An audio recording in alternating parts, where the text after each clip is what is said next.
Now to formally welcome everyone, I'd like to invite the Chairman of the Board of Governors, Mr. Radaha, to give his welcome address.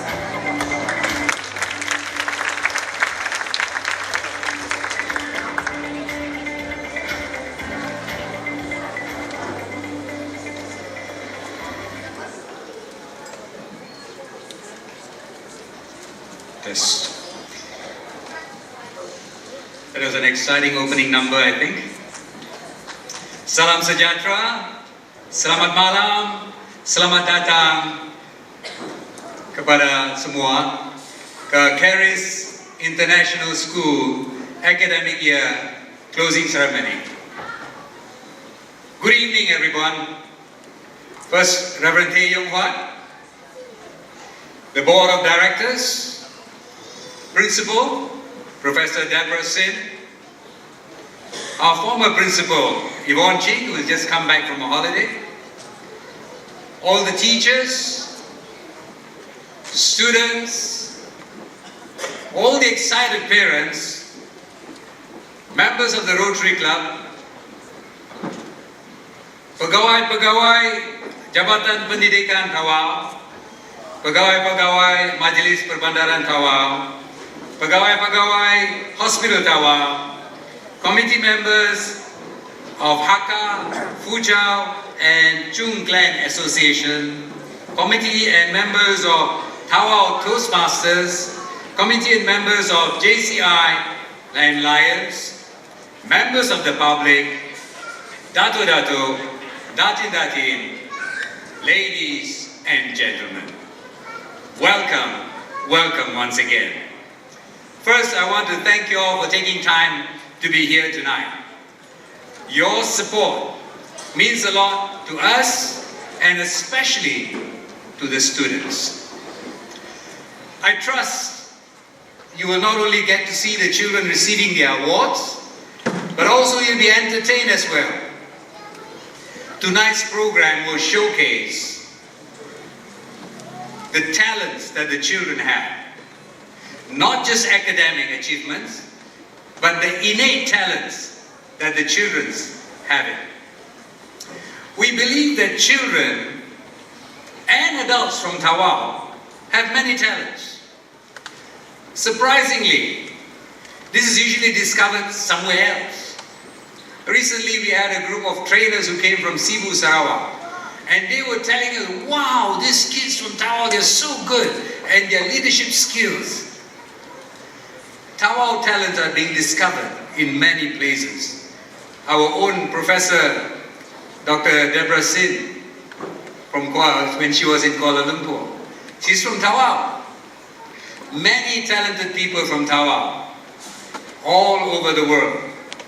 But our job in Charis here is to unearth these talents and nurture them early. Tonight I have 2 points to make to our students. The first point is this: you can learn almost anything. Why do I say that? First, let me talk about the bees. They are one of the very small insects that we know of. I think tonight we have some researchers here in our midst who are doing some research in even smaller insects like ants. We know that bees are hardworking, organized, etc. But children, I've got a question for you. Can bees do the mathematics like addition and subtraction? Scientists wanted to find out, and they carried out an experiment. And let's watch this video to see what happens. Honeybees learn math. How smart can honeybees be? Honeybees have proven to be surprisingly intelligent compared to other critters in the insect kingdom. They have their own dance communication system and can understand the concept of zero. And a recent study shows that that's not all they can do. New research published in the journal Science Advances reveals that honeybees are capable of understanding simple math problems. The Australian research team began by teaching 14 honeybees the basic rules of arithmetic. They trained them to enter a Y-shaped maze where they first faced a series of colored geometric shapes. The number and the color of the shapes would vary. If the shapes were blue, the bee had to add 1 unit to the image presented at the entrance. If the shapes were yellow, it had to subtract 1 unit. If they chose the correct answer, they would be rewarded with sugar water. If the answer was incorrect, they would get a bitter solution called quinine. After 100 trials that took 4 to 7 hours, the bees had learned a basic concept of addition and subtraction. The bees were able to choose the correct answer between 63 and 72% of the time. Not too bad for a sesame-sized brain. Of course, this is extremely simple stuff, but it is quite impressive that an insect with a brain that measures a cubic millimeter can figure out basic math in 100 tries. Wow, the bees can do mathematics and can get it right 52 to 70% times right. Now, if bees can do that with a tiny brain, with a little bit of incentive, what about us? Our brains are so much bigger. And even if the scientists tell us we only use a fraction of our brain, you can do almost anything you want. Put simply, there is nothing that you cannot do. So children, every subject you can master with effort and incentive. So don't let anybody talk you down. You are many times better than the bee. So, be the best you can be. The second point is this. In our world today, things are changing faster and faster and faster. The word for this is exponential change. 50 years ago, almost to the day, July 20th, 1969, man landed on the moon. Half a billion people all over the world watched it on TV, black and white. But today, if you go to Kennedy Space Center in Florida, the original computer equipment are all displayed exactly as it was 50 years ago, including the lab coats. But do you know something?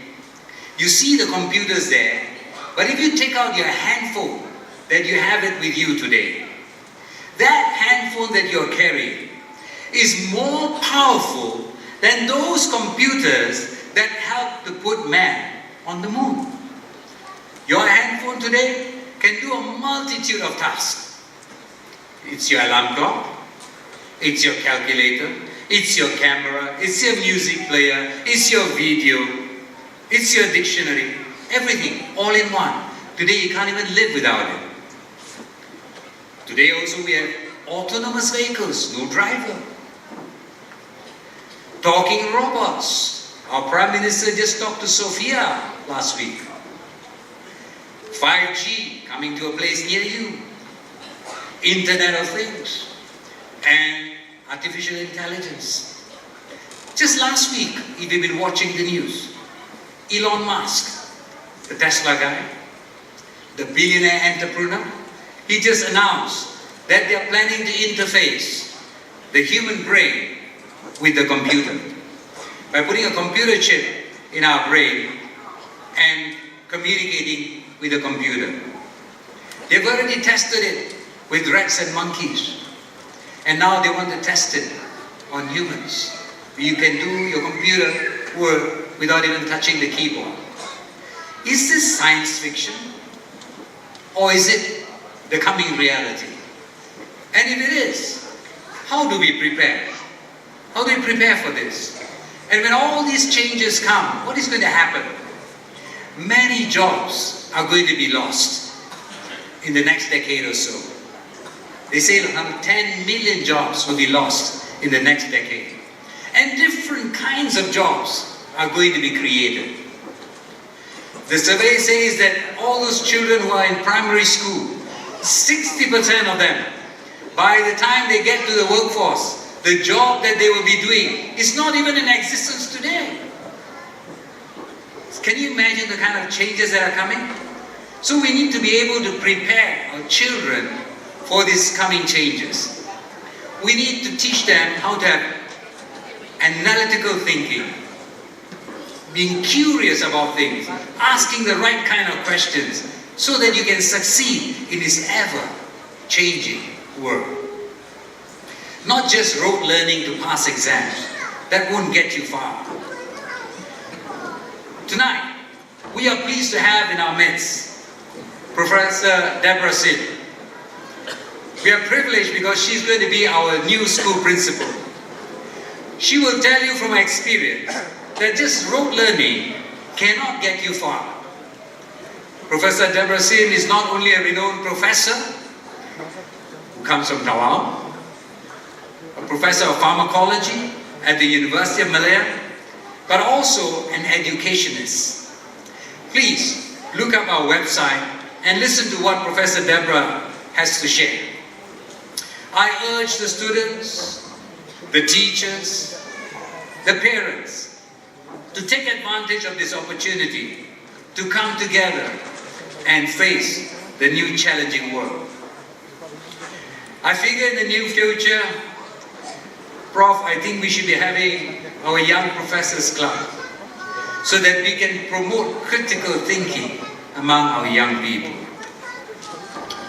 The Board of Directors of Charis International School is committed to building a school of excellence.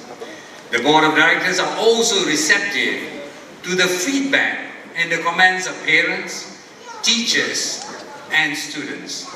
And we are having continuous dialogue with you.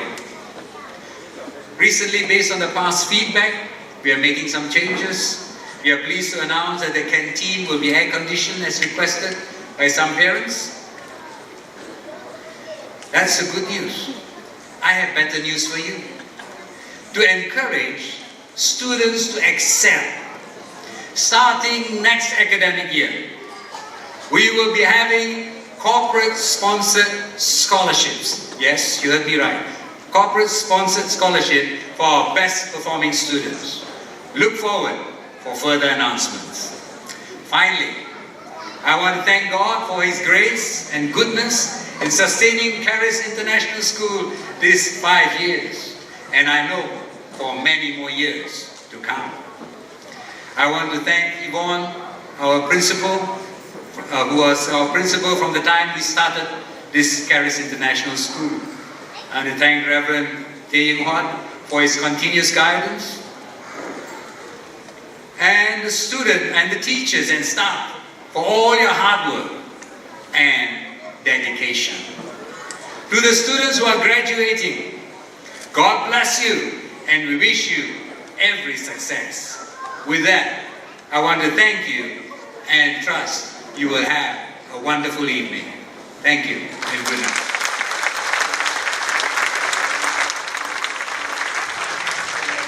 Thank you, Mr. Radaha. To give us her speech, let us welcome our new principal, Professor Dr. Debra.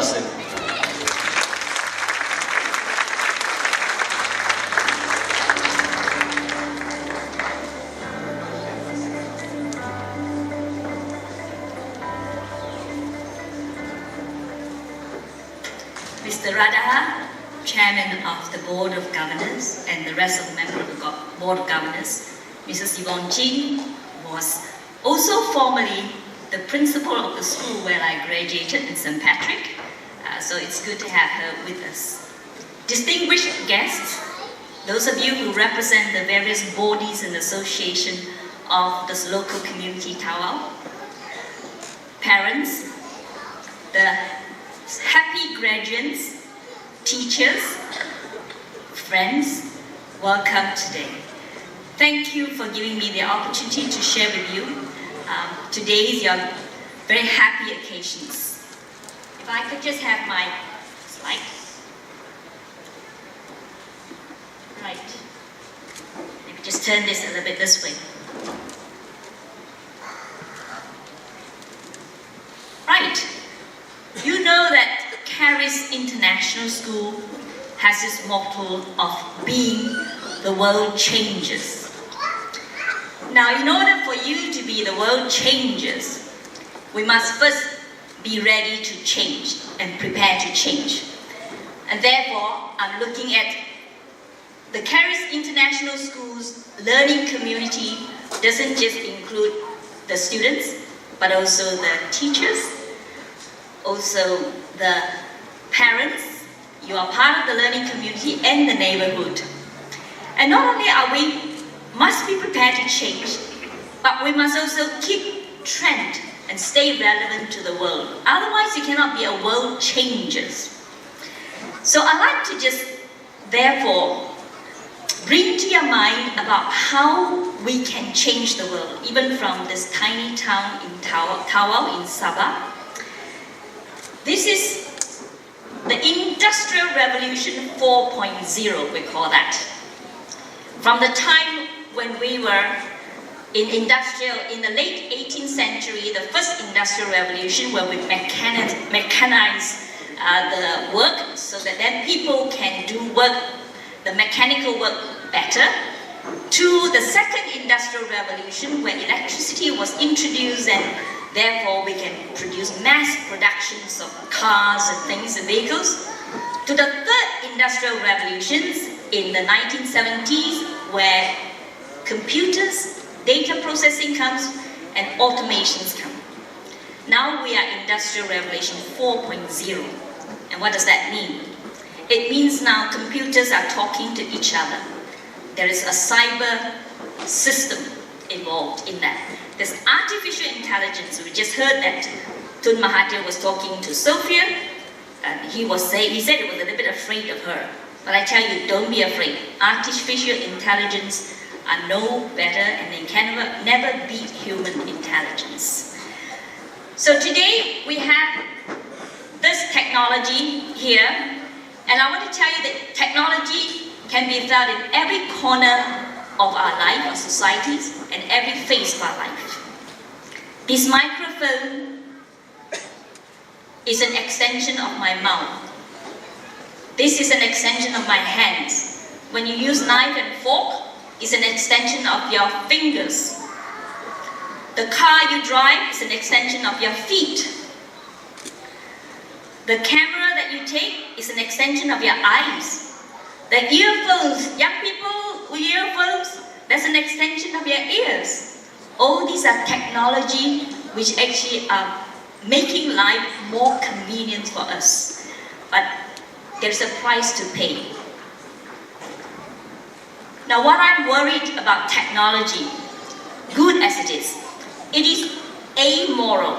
Technology is not morally right or wrong, but it has a potential to do good as well as to harm. And this is where I like to know, because we want to use technology and harness technology for the advancements of education, but we must be careful what it can do. All the parents would know what I mean when they see their children with the iPad in front of them. When you go to your dinner and you see them all watching their iPad, and they're not talking to each other. Now, we have a generation of children growing up with technology that blurs the line between reality and virtual. The physical, digital, and biological skills, called the virtual reality. They are talking to somebody, I will show you a video in a minute, that is not physically there in front of you, and that can be frightening. So how can we help Gen Z? These are children born after 1995. So they are our year 11 people that graduating, they are Generation Z. And the Gen Alpha, born after 2010, these are our kindergarten and coming up to the primary, for elementary years, these are the Gen Alpha. How can we help them to grasp what is real? Why they are learning in a technological world of virtual. So I'd like to invite you to watch a YouTube. This is a YouTube that shows you one day of a child's life, and it's all controlled by technology. It's all impacted by technology. It's a wonderful YouTube. Just that you watch. Can you just show the YouTube for me? So it's one day in the life made of glass.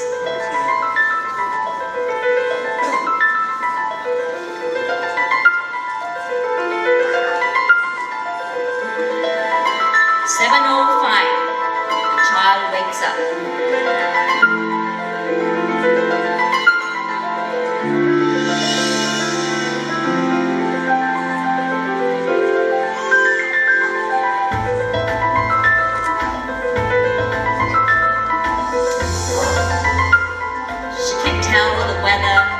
what's going on. She can decide what she wants to wear and match them.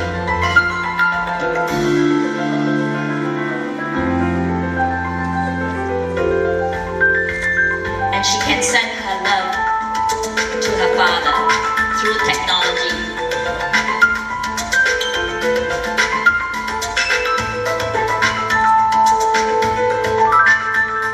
There you are, the love is sent.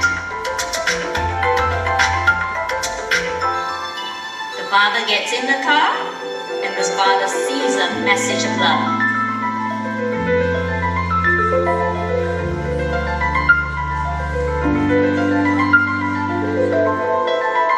Look how fantastic glasses.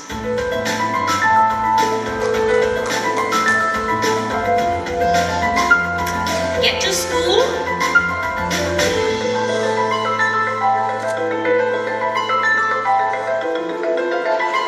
And see their classroom is fantastic.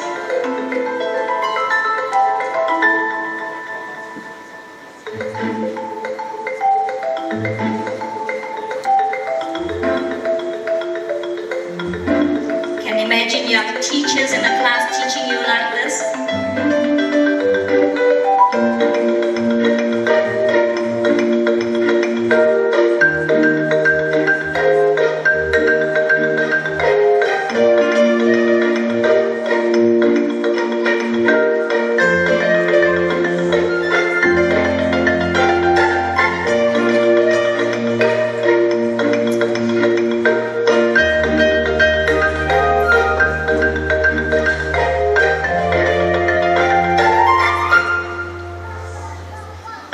Okay, have a lesson on color mixing. This is where the physics. Your white light, your primary color.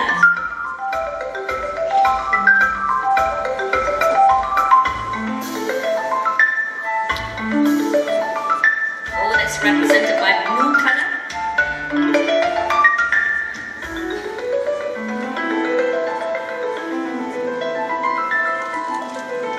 And here's a father who apparently is a surgeon.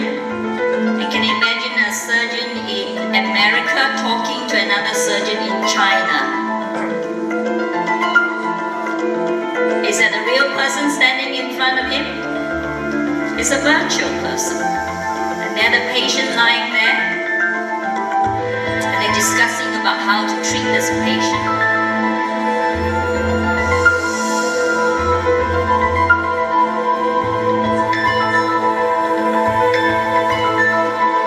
Right. In China, the patient is being scanned and the information is sent to this other surgeon across the world. Look at that. Is this a real patient? It's a virtual.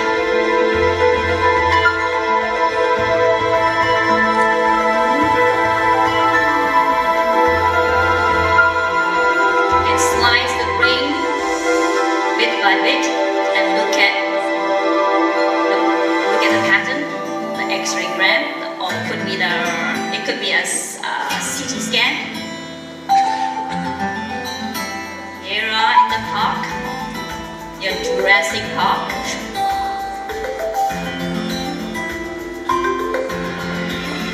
Wow, is that a dinosaur coming?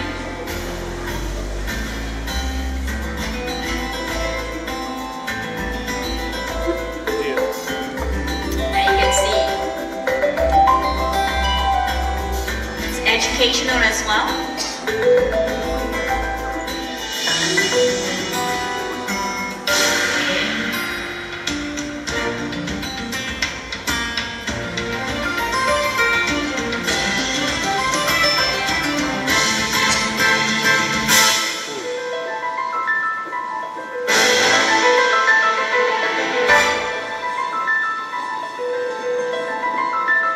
There, 3D television display. Looks so real.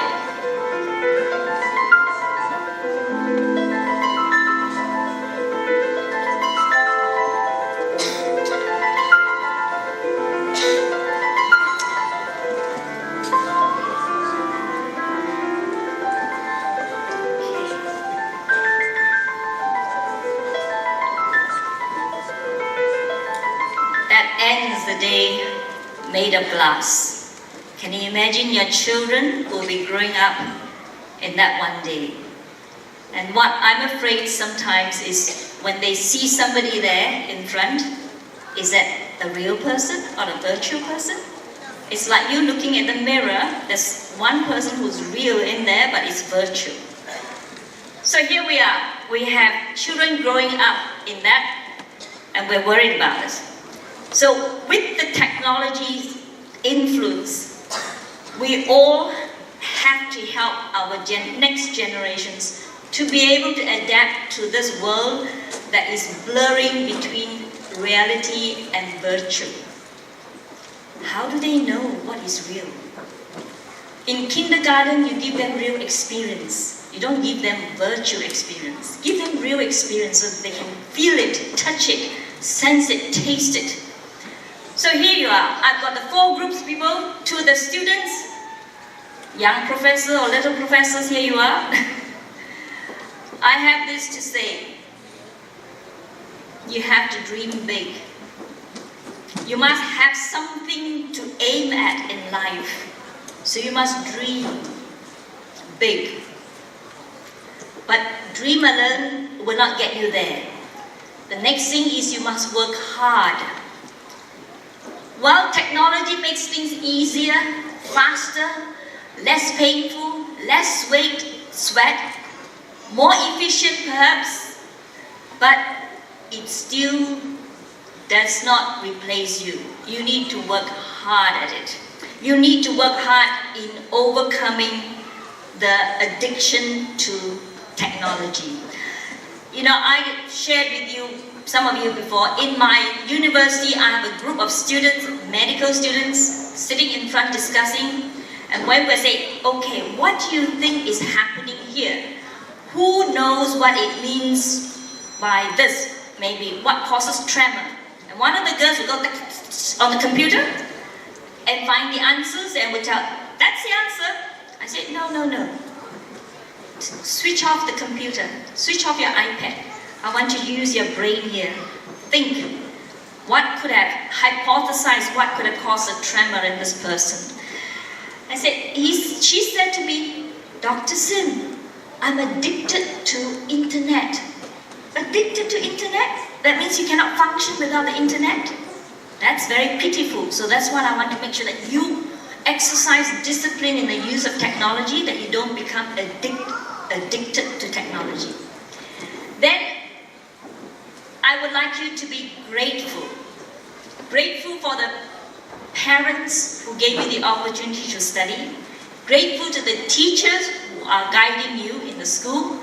Grateful to the community who's supporting you in many different ways. Okay, let's go on to the next group of people. I'd like to talk about the teachers. Teachers, you have to learn to use the technology wisely. You can model for the students how to use the technology in a positive manner. I like to think of the teachers sometimes like a tour guide. You know a tour guide? The tour guide is taking a group of people to visit, to have an experience, a once-in-a-lifetime experience somewhere. And to be able to be a good tour guide, you've got to know your destination very well. And you've got to know how different routes are going there. Your students are of different personality, different capability, and you need to know how to customize, personalize their learning in order for them to get to the place where they want to go. Oops, there you are. So you've got to know your destination, your goals very well. And you've got to chart the routes, find different routes, one that will fit one of them, different of them. And doing all this, you must be purposeful in what you're doing. You don't just haphazardly, randomly choose different methods of learning. You know what you do. And the teachers play a very important role in this. Parents, you are part of this learning community. We need you to help us build the characters in the children, even if you may not be able to teach them the content of the subjects. But you are the best role models for them in building their characters. And I like to think of parents as flying kites. your child, when you first fly the kite, you actually talk them, you move them, but then you're going to slowly let go a little bit more. I know when we were young, some of you have actually, we used to fly kites up in the top floor of Simhua Sing, fly the kites, and then we used to also have the broken pieces of glass on our thread, and we used to fight with each other to see whether we can cut each other off. Yes. Well, parents, you're gonna fly a kite. Let your child go as high as they can go, and then at some point in time in their life, you must let go. Let them go. Your child has grown up, and you need to learn to let them go. And I hope that parents, you will enjoy with your children as they learn. Don't put pressure on them so much. Help them to learn to enjoy study. Be a guide to them. And apart from the students, the teachers, the parents, even the community itself is important. Now we just talk about technology. Technology equipments are expensive. And we need the community people to open arms to welcome these children when they graduated, to perhaps offer them a job, encourage them. Now we just talk about sponsorship. So corporate body, we really do welcome not only sponsoring equipment perhaps, but also sponsoring children of different, perhaps some of them are people from the lower income families, and they may need the sponsorship. Others, they may need encouragement through awards given to them. And then we also would like the community to help us give our students the experience in life, in workplace, before they even leave the school. So if you can offer internship in your law firm, in your printing firm, in your accountant firm, in your business, why not partner with us? Let them have the opportunity to actually see what it's like to work before even they graduate. So lastly, I like to tell you, many things fail. The thing success may mean different things to different people. But there's one thing in common, all the successful people say. Success comes when you persevere despite failure. So failures are useful to us to help us succeed. And I have heard this in one of the graduations I'd like to share with you. And the person said, judge not those who tried and failed. At least they tried. They tried. If they failed, at least they have put in the effort. That is an important part. Rather, you should judge those who fail to try. Won't even bother to try. If you don't even bother to try and you fail, then you've got to bear the responsibility for that. But if you tried and failed, at least we teachers and the parents will do our best to help you because you put in the effort. So students, graduates, remember, do not be afraid to fail. But importantly, you must try. You won't go far unless you try. So with this, I'd like to thank you for giving me the attention, and I wish you all the best, and especially I look forward to actually giving the certificates to those graduates in the coming time. Thank you very much.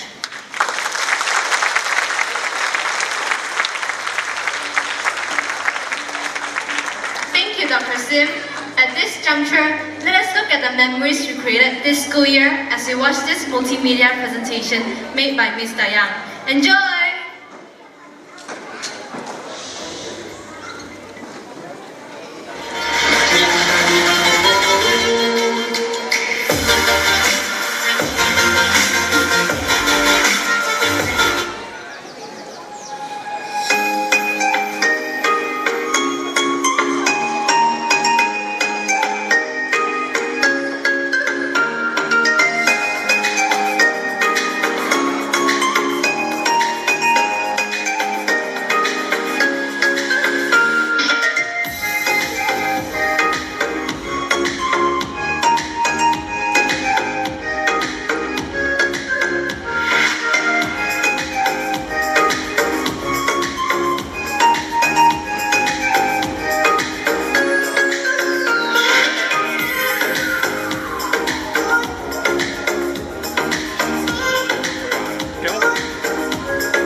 Wow, that was a heartwarming video.